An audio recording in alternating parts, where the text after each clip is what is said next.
Dans les vidéos précédentes, nous avons découvert comment faire un module et comment écrire la signature liée à ce module, le tout au sein d'un module général, donc une unité de compilation. Ce qui nous a manqué juste ici, c'est comment inclure ces modules et ces signatures de modules dans le fichier d'interface .mli de notre module parent, de notre unité de compilation. Donc il y a un petit peu de syntaxe en plus, vous allez voir, on connaît déjà tout, il fallait juste penser à la mettre dans cet ordre-là. Alors, on va reprendre exactement le même exemple que dans la vidéo précédente, à savoir toujours notre module véhicule, hein, avec notre signature véhicule, et puis notre module car et notre module tank.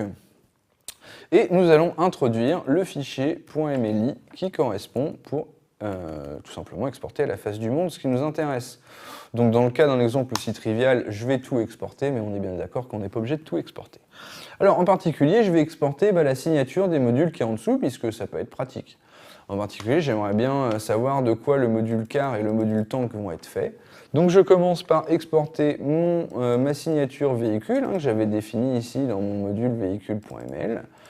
Donc je l'exporte dans le .mli, je dis ben voilà, le module véhicule va définir une signature, elle est ici, en tout cas déclarée, pardon, et je la mets ici, donc elle est disponible pour le reste du monde. Et ça va me permettre en dessous de dire, eh bien dans mon module véhicule, je vais également trouver un module car, et ce module car va implémenter la signature véhicule. Et comme la signature est donnée au-dessus, j'ai pas besoin de la repréciser, c'est évident.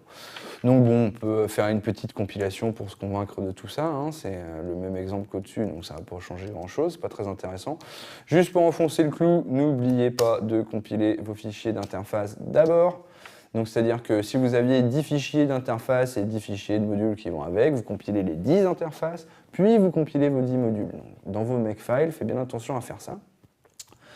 Donc véhicule.mli, puis véhicule.ml, puis main.ml et .out. On a toujours notre Clio et notre Charles Leclerc. C'est le même exemple, c'est pas très intéressant. Donc souvenez-vous, hein, ici, dans votre .mli, on va exporter ce qu'on a besoin de montrer à l'extérieur, à savoir la signature des modules qu'on inclut et les modules qu'on souhaite exporter aussi.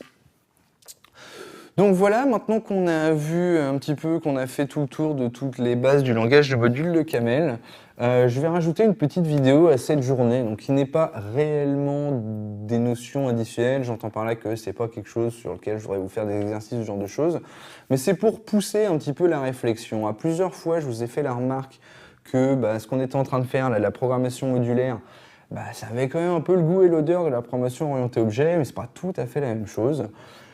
Dans cette vidéo, la prochaine, je vais vous montrer un petit peu comment est-ce qu'on peut pousser le bouchon un petit peu plus loin pour essayer de définir un peu la limite entre programmation modulaire et programmation orientée objet. Et on va voir que la limite, elle n'est pas aussi évidente que ça. Donc, à tout de suite pour une petite vidéo d'étude.